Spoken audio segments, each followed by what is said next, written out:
ஜனவரி 4.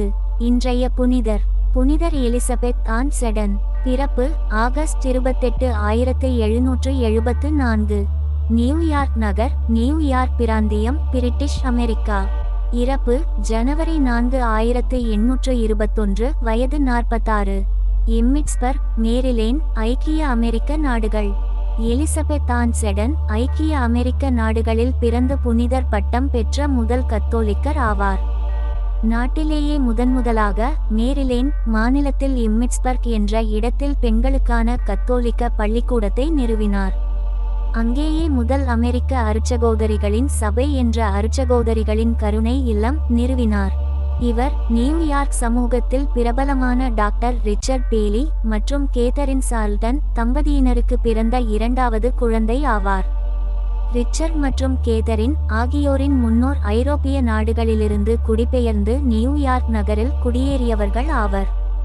ரிச்சர்ட்டின் பெற்றோர் பிரெஞ்சு சமூகத்தை சேர்ந்தவர்கள். கேத்தரினின் முன்னோர் இங்கிலாந்து நாட்டை சேர்ந்தவர்கள் ஆவர். கேத்தரினின் தந்தை இங்கிலாந்தின் திருச்சபை ஒன்றின் மதகுரு ஆவார். நல்ல வசதி வாய்ப்புகளுடன் வாழ்ந்து வந்த இக்குடும்பத்தினரின் ஒவ்வொருவராக மரணித்தது இவர்கள் நொடித்து போக காரணமானது. கிபி 1777 ஆண்டும் எலிசபெத்துக்கு 3 வயதாகையில் அவரது தாயார் மரித்து போனார். அவரது 3வது பிரசவத்தில் நேர்ந்த சிக்கல்களினால் ஒரே வருடத்தில் அவரும் பிறந்த 1 வயதேயான குழந்தையும் மரித்து போயினர். எலிசபெத்தின் தந்தை தமது 2 பெண் குழந்தைகளுக்கு ஒரு தாய் வேண்டுமே என்ற அவசிய காரணத்தால் சார்லோட் அமெலியா பார்க்லே என்ற பெண்ணை 2வதாக மறுமணம் செய்து கொண்டார். புதிய திருமதி ரிச்சர்ட் தமது ஆலயத்தின் சமூக சேவை நடவடிக்கைகளில் பங்கெடுப்பவர் ஆவார்.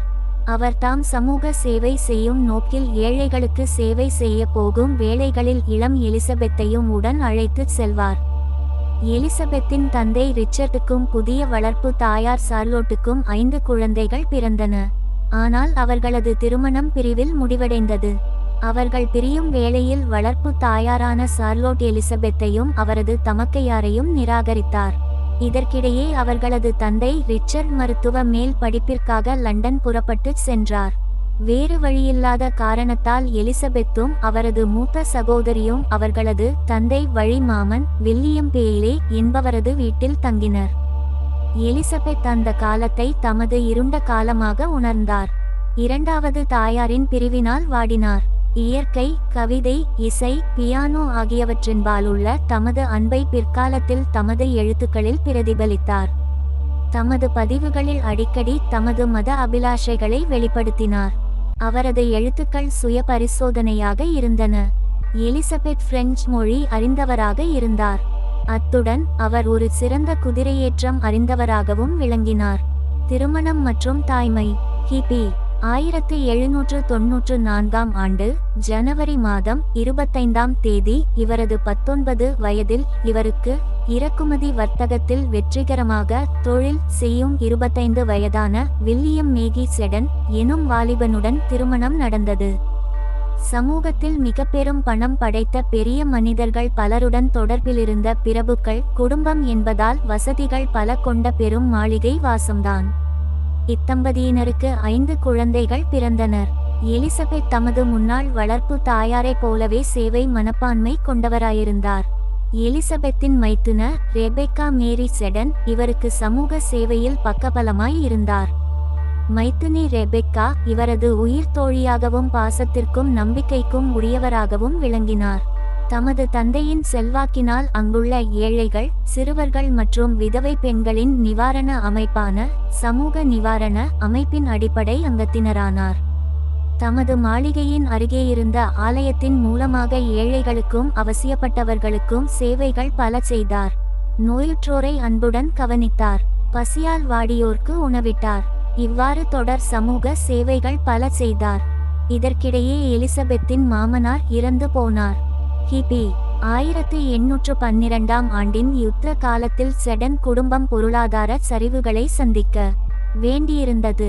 எலிசபெத்தும் அவரது கணவர் வில்லியம்ஸும் இணைந்து 7 முதல் 17 வயதுவரையான வில்லியம்ஸின் 6 சகோதர சகோதரியரையும் தங்களது 5 குழந்தைகளையும் மைத்துனி ரேபெக்காவையும் அழைத்து கொண்டு செடன் குடும்பத்தின் பெரிய மாளிகை வீட்டுக்கு குடிபெயர்ந்தனர். அது அச்சமயம் இன்றியமையாததாக இருந்தது.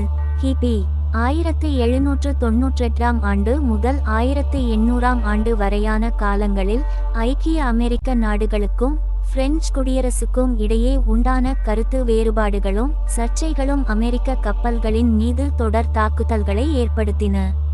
பிரிட்டனின் பிரான்ஸ் மீதான முற்றுகை வில்லியம் செடனின் பல கப்பல்கள் கடலில் காணாமல் போக வழிவகுத்தன. இதனால் பலத்த நஷ்டத்துக்குள்ளான வில்லியம் செடன் தமது குடும்பத்துடன் எலிசபெத்தின் தந்தையாரின் இல்லத்துக்கு குடிபோனார். கிபி 1801 ஆண்டு முதல் 1803 ஆண்டு வரையான காலத்தில் அவர்கள் இன் 8 ஸ்டேட் தெரி என்ற விலாசத்திலுள்ள வீட்டின் வசித்தனர்.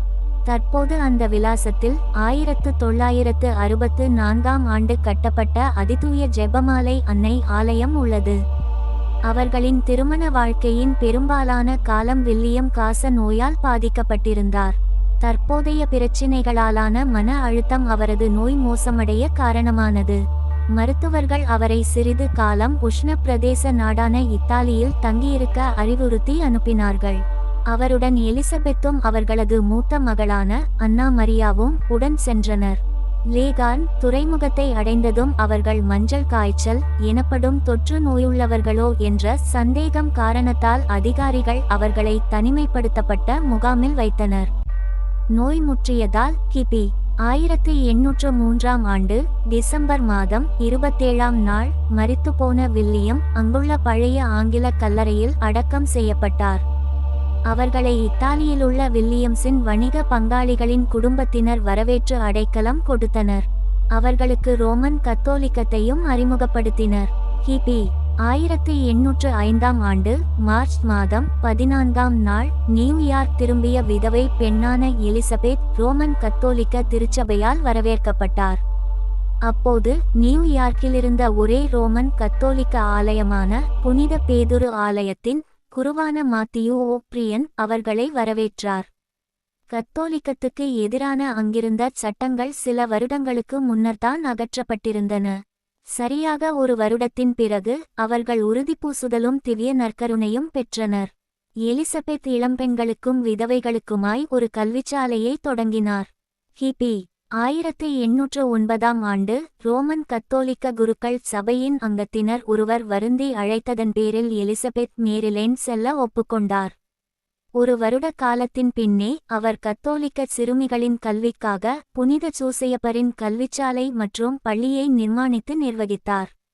ஜூலை 31 இல் எலிசபெத் செடன் இம்மிட்ஸ்பர்க் நகரில் ஏழைகளின் குழந்தைகளுக்கு அர்ப்பணிக்கப்படுவதற்கென்று ஒரு சமய சமூக சபையினை நிறுவினார். இதுவே ஐக்கிய அமெரிக்க நாடுகளில் கத்தோலிக்க பள்ளிகளும் கல்வி சாலைகளும் உருவாக ஆரவார தொடக்கமாக இருந்தன. பிரான்ஸ் நாட்டிலுள்ள கருணையின் மகளிர் சபைக்காக புனித வின்சென்ட் தே பால் அவர்களால் எழுதப்பட்ட சட்ட திட்டங்களையே கிபி 1810 ஆண்டு இவர்களும் ஏற்றுக்கொண்டனர். இவர் தமது எஞ்சிய காலத்தை முன்னணி மற்றும் புதிய சபைகளை நிறுவி வளர்ப்பதில் செலவிட்டார். தவறான புரிந்துணர்வுகளும் ஒருவருக்கொருவரிடையே உண்டான மோதல்களும் தமது 2 மகள்களதும் மற்றும் தமக்கு பிரியமான இளம் அருட்சகோதரிகளது மரணமும் அவரை மிகவும் துன்பத்தில் ஆழ்த்தின. 46 வயதான எலிசபெத் ஆன் செடன் காசநோயால் பாதிக்கப்பட்டு கிபி 1821 ஆண்டு ஜனவரி மாதம் 4 மரணமடைந்தார். இன்று அவருடைய உடலின் மிச்சங்கள் ஐக்கிய அமெரிக்க நாடுகளின் மேரிலேண்ட் மாநிலத்திலுள்ள இம்மிட்ஸ்பர்க் எனுமிடத்திலுள்ள புனிதர் எலிசபெத் ஆன் செடன் தேசிய திருத்தலத்திலுள்ள கல்லறையில் அடக்கம் செய்யப்பட்டுள்ளது. பிதா சுதன் பரிசுத்த ஆவியின் பெயராலே ஆமென். தின பிரார்த்தனைகளுக்காக லைக், சப்ஸ்கிரைப் மற்றும் பெல் ஐகானை கிளிக் செய்யவும்.